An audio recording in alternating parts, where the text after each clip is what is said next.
Ladies and gentlemen. Ladies and gentlemen.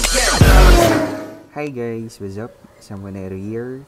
And for today guys, I have a good news. So the long wait is over now. So Summoner's War, actually you can visit the FB page of Summoner's War, no, and they already release yung skills, no, the skills set for the two monsters, no, for the two new monsters. And I think later there will be an update, no, and you could see these two new monsters, no, in our game, no. And so for today's video guys, I would just like to share with you guys yung thoughts ko, no, and the ideas, no. So let's try to review, no, yung mga skills nung mga monsters na to. And I think guys they're too OP, no, kasi so parang game changer tong dalawang monsters na to, no. I think they could be used in PvE, yung player versus environment. But most of the time, I think these two monsters can be used in PvP or yung player versus player, yung RTA o yung World Arena. So, again guys, samahan nyo ako, no, as we review together yung mga skill sets.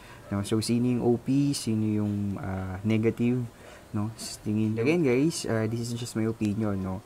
So, maaaring magkaiba tayo ng mga views, no, and stuffs, no, but at the end of the day, all we want to do is to have a, for example, a fair. So guys, so as you all know, so wala pang nilalabas na pangalan dun sa Art Master, no, except for the String Master. So I think once awakened, no, yung String Masters meron ng mga designated names, no, for each element. But unlike yung Art Master, so wala pa tayong nakikita so far, no. So guys, so umpisahin natin dito sa Fireman. So guys, umpisahin natin dito. By the way, these two new monsters are, I think, support type. Both of them are support type monster, no. So let's try to discuss first yung Fire, no, Art Master. So I think they are all the same yung first skill nila. So first skill is Mark of Brush Tip. So attacks the enemy to decrease the attack bar by 30%.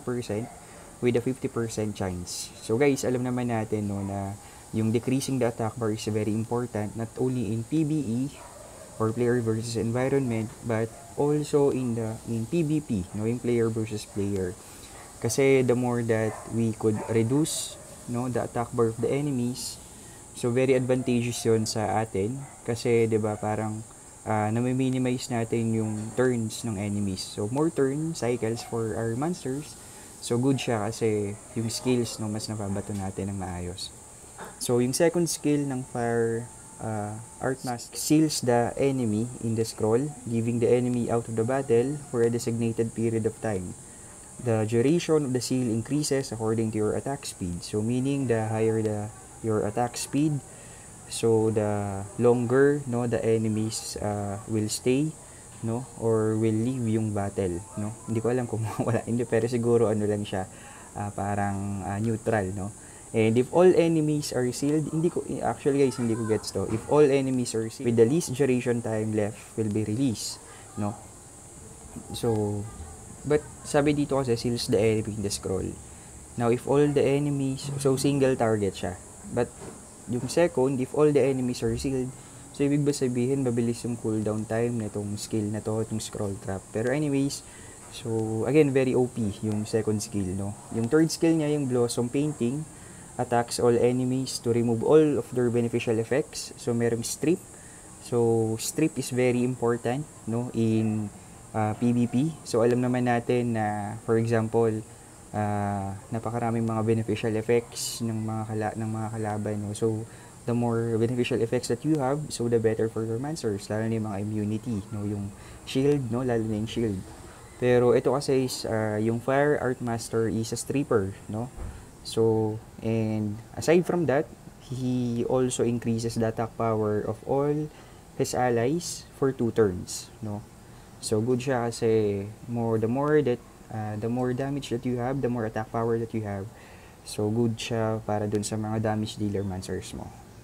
So again, kung i-rate natin to, for me, Siguro guys, lagay lang muna natin siya sa 1 to 10, no? Yung 1 being the lowest and 10 being the highest. So for me, itong Fire Art Master, siguro lagay lang muna natin siya as 8, no? So mataas na yun guys. 8. So guys, yung next is yung Water Art Master. So again, yung first skill nila is the same. So attacks the enemy to decrease the attack bar by 30% with a 50% chance. So I think for this monster, kailangan mo rin siyang you need to, for example, include accuracy, no? Just like what I said, no? Dun sa, kung napanood nyo yung video ko about the new monsters, so I think yung Art Master needs a lot of accuracy. So tama nga siya guys, no? So tama yung hula natin. So yung second skill niya is Moon Drone by Clouds. So attacks all enemies to remove all beneficial effects granted on them. So again, this Art Master is very OP. He's a stripper, no? He is a good stripper and increases the chance of lancing a glancing hit for 2 turns with a 50% chance. So guys, again, very good skill din since yung glancing hit, no? Again, hindi siya single target pero he attacks all the enemies. So we all know that yung glancing hit is very important, no? Lalo na dun sa mga in-game battle. Since parang yung glancing hit effect reduces the damage that your monsters receive, no, from the opponent. So very important, no? Napaka OP nung skill na to, no? And yung third skill niya na guys, I think ako na-OP-yan ako dito sa third skill niya. Kasi when enemies remove harmful effects, so every time your monsters are stripped, no, the attack bar of all allies will be increased by 25%. Diba? Like for example, sila Birdie Hill, diba? Every time Birdie Hill attacks with a critical hit, yung attack bar of your monsters will be increased. Si Ragdoll naman, every time your monsters or yourself, I think, is hit by a critical hit, no? Yung attack bar mo rin nag-i-increase. Ito naman, very important para siyang si Juno, no? Kasi every time your monsters again are being stripped, so automatically yung attack bar ng monsters mo magi-increase. So I think very OP itong passive skill na to, itong Water Art Master na to. And if I'm going to rank this monster, I think, so siguro lagay lang muna natin sa 9, no? Kasi hindi pa na natin nakikita yung sa Light and Dark, no? So in the meantime, so I rank this Water Art Master sa 9, no? Now, yung Wind Art Master, so yung first skill niya again, the same. So, we need accuracy for this monster. Now, yung second skill niya, Moon Drone by Cloud, so pareho ng water. So, attacks all enemies to remove all beneficial effects granted on them. So, again, a stripper. Increases the chance of launching a glancing hit for 2 turns with a 50% chance. So, almost same ng Water Art Master, right? And the only difference is the third skill, yung Serious Matter. So, he attacks all enemies 3 times to decrease their attack bar by 50% with each attack, no? So, depleting talaga ng attack bar, no? Increases the skill cooldown time by 1 turn if the target's attack bar is 0. If the target's attack bar is 0. So, if you attack a certain target, a particular hero, and you deplete yung attack bar niya, so automatic magi-increase yung skill cooldown time nito. So palos pa ulit-ulit lang, no? So para siyang silaran, no?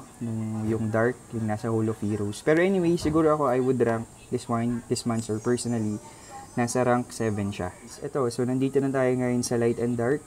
So yung Light Art Master, yung first skill niya is same, no, dun sa mga Elemental Art Master. So attack bar decreases, no, with a 50% chance.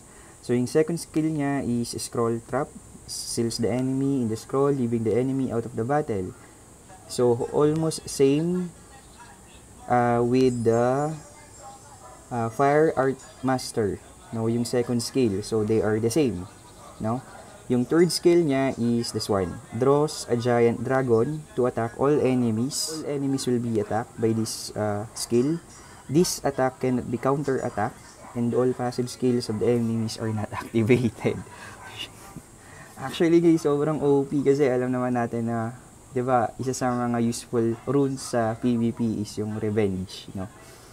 But every time you use this skill, you will not be counter-attacked by an enemy, no? So, meaning, talagang malalagay mo siya. And sabi dito, all passive skills of enemies are not activated. And again guys, this skill is very OP. Since alam naman natin, like for example, sila Triana, sila Ragdoll, sila Verdi, sila, for example, yung Valkyria, no? Yung Fire, sino ba yun? And actually, marami pang gumagamit ng mga passive skills, no? Na not 5 monsters na very OP. And I think this Light Art Master negates, no, yung mga skills na yon. So again, a very good monster, game changer tong monster na to, especially this Light Monster, no. Siguro magkakatalo lang dyan sa yung cooldown time ng skill na to. But for me, I think itong Light na to is 10. Next one is yung Dark Art Master. So first skill is the same. Second skill, attacks all enemies to remove all beneficial effects granted on them. Again, a stripper. Same siya with the wind, no? Wind and water, yung second skill. And yung third skill niya is the Mask of Devil. So remove the harmful effects granted on all allies, no? And the selected target will go under threat state while the enemies attack 2 times. So para siyang yung Fire Paladin, no, na may threat state na yun lang yung aatakihin ng mga opposing monsters. So you will gain a turn afterwards. So decreasing, remove the harmful effects granted on all allies. But again, OP rin guys. But for me, siguro nasa 9 lang siya. I think the best, again personally for me, I think the best art master would be the Light Art Master. You will see these monsters a lot, no, sa PvP, lalo na yung mga guardian gamers, players, no. I think magagamit to sa PvP. Very game changer talaga itong mga monsters na to.